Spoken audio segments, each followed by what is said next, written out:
Astaghfirullahalazim, astaghfirullahalazim, astaghfirullahalazim. Waktu saya melantunkan astaghfirullahalazim dengan irama itu, siapa yang terbayang tadi? Ustaz Al-Mukarram, Ustaz Arifin Ilham. Saya kalau diundang untuk ceramah kemarin berpikir 2-3 kali. Almarhum mana? Al-Fatihah. Auzubillahi minasyaitonir rajim. Bismillah. Alhamdulillahirabbil alamin. Maulaya shalli wa sallim daiman abada ala habibika khairil khalqi kullihim.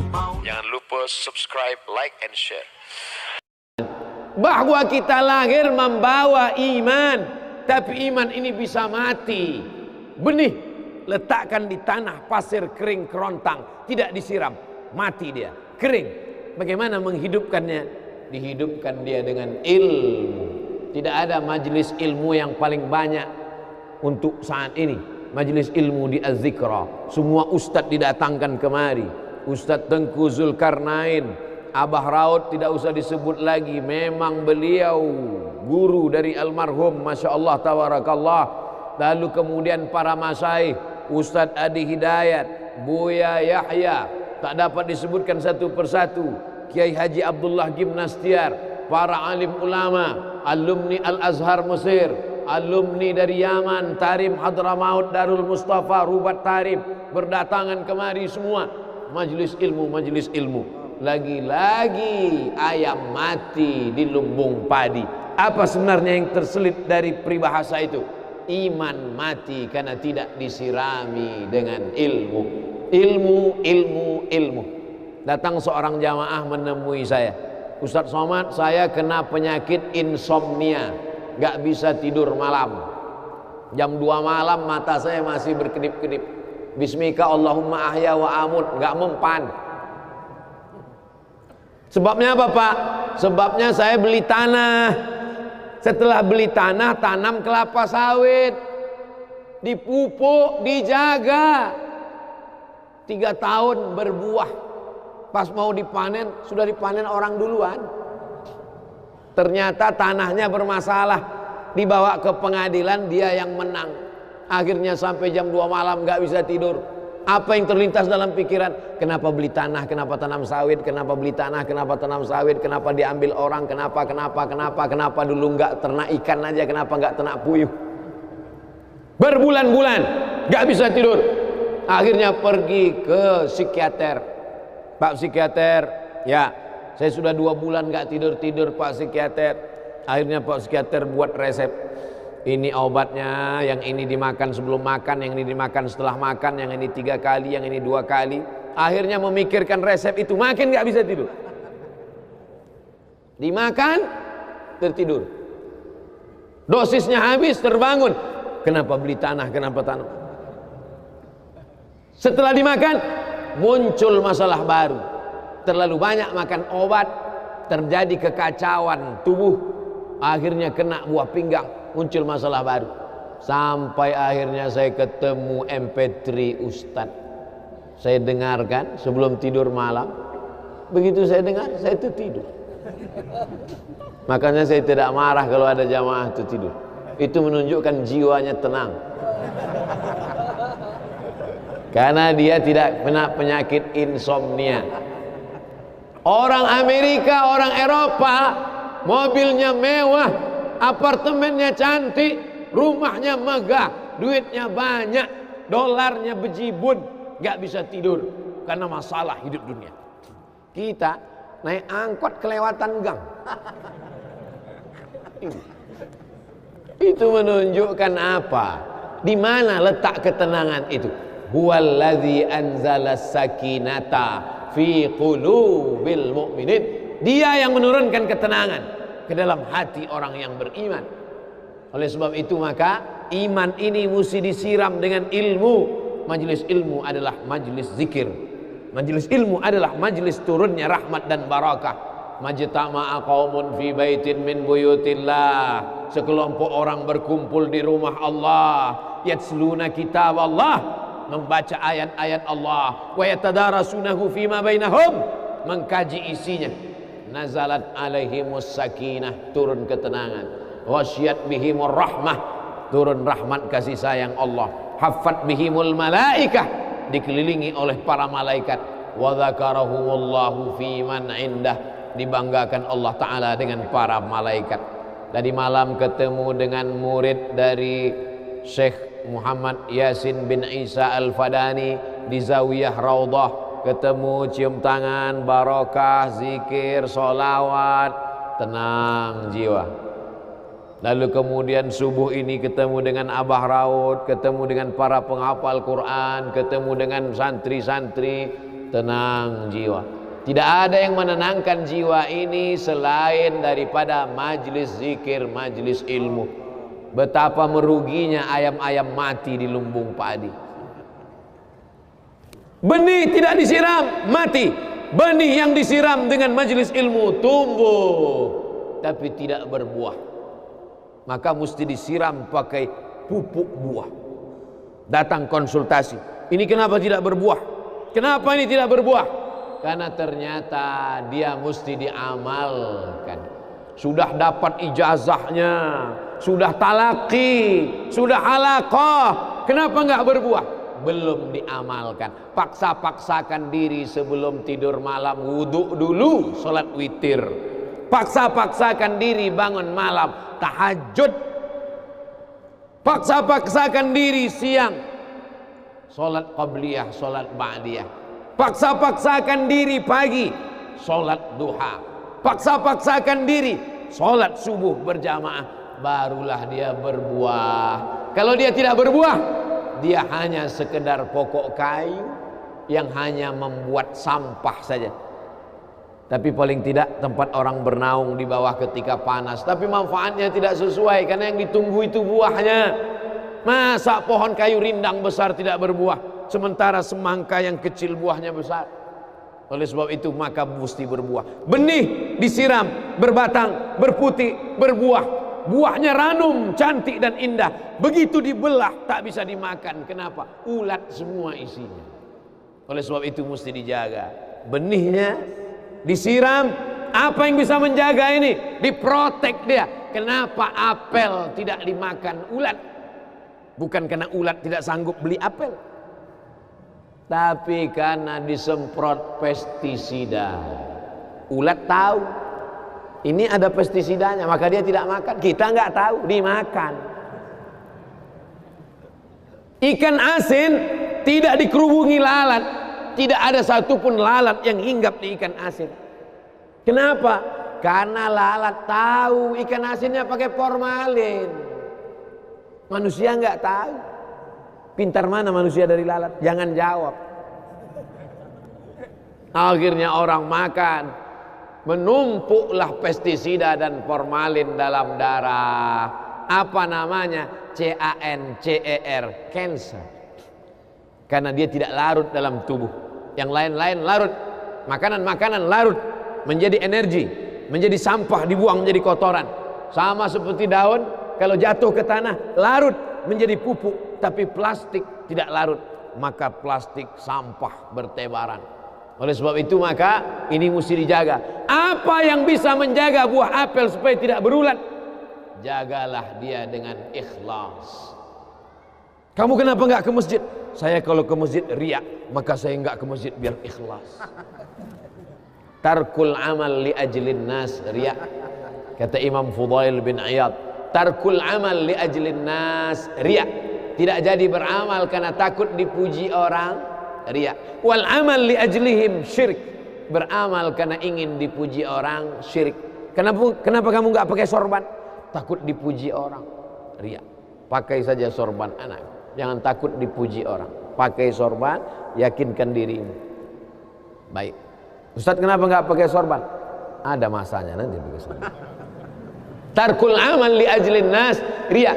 Tapi beramal, tapi saya enggak tahan Pak Ustaz, dipuji orang. Luruskan. Karena pujian pasti akan selalu datang. La'atiyannahum min baini aydihim wa min khalfihim wa an aymanihim wa an syama'ilihim. Datang dari depan, dari belakang, dari kanan, dari kiri, dari dalam. Alladzi yuwaswisu fi sudur, dari dalam, dari depan, dari belakang, dari kanan, dari kiri, dari dalam, dari dua aspek, minal jinnati wan nas, dari yang zahir, dari yang batin, berdatangan dia. La uwiyannakum, aku akan goda anak cucu Adam. Sampai kapan? Madamat arwahuhum fi ajsadihim, selama roh masih bersemayam dalam jasad, selama masih hidup, dia terus menggoda. Kapan kita berhenti dari godaan ini? Nanti setelah terbaring, terbujur kaku, bahkan sampai mau sakaratul maut pun dia tetap menggoda. Itulah makanya orang berzikir tidak bisa digoda waktu sakaratul maut. Kenapa? Karena la ilaha illallah akan terngiang di telinganya. Subhanallah walhamdulillah wa la ilaha illallah wallahu akbar. Subhanallah walhamdulillah wa la ilaha illallah wallahu akbar. Kalau itu diucapkan sekali, 10 kali, 100 kali, 1000 kali, terngiang dia di telinga kita. Bahkan ketika kita mau tidur malam pun terngiang dia. Bahkan ketika kita mengigau di tengah malam pun itu yang terngiang. Maka saat mau sakaratul maut pun itu juga yang akan datang. Apa yang kau ucapkan, apa yang kau dengar, apa yang kau pikirkan, apa yang kau renungkan, itu yang akan datang waktu sakaratul maut. Seorang bapak sudah diponis dokter, panggil istrinya, panggil anaknya, bawa ini ke rumah, nunggu malaikat maut datang. Sudah nggak ada obat. Bapak sudah koma, nggak sadar-sadar di rumah sakit. Kalau tetap dipertahankan di ruang ICU, hanya ngabiskan uang saja. Dokter kasihan dengan keluarga, bawa ini pulang. Karena kalau dibawa pulang pasti mati. Begitu mau dibawa pulang, matanya terbuka. Sadar dia. Sadar. Ketemu sama saya tanya, apa yang membuat bapak sadar? Waktu saya sedang koma itu datang Abdul Somad. Terus apa kata Abdul Somad itu? Nanya kapan tablik akbar. Akhirnya saya terbangun. Kapan tablik akbar? Saya terbangun, saya pulang ke rumah, saya kumpulkan panitia buat tablik akbar. Datang. Saya heran. Kok bisa saya yang datang waktu itu? Saya mencoba menganalisa. Kenapa waktu dia koma itu saya datang? Saya tanya, Bapak kalau di rumah ada nonton YouTube? Ada. YouTube siapa? Abdul Somad. Oh. Dari rumah ke tempat kerja, dengar MP3 radio. Enggak radio Pak Ustaz, MP3. Suara iya. Suara siapa? Ceramah Abdul Somad.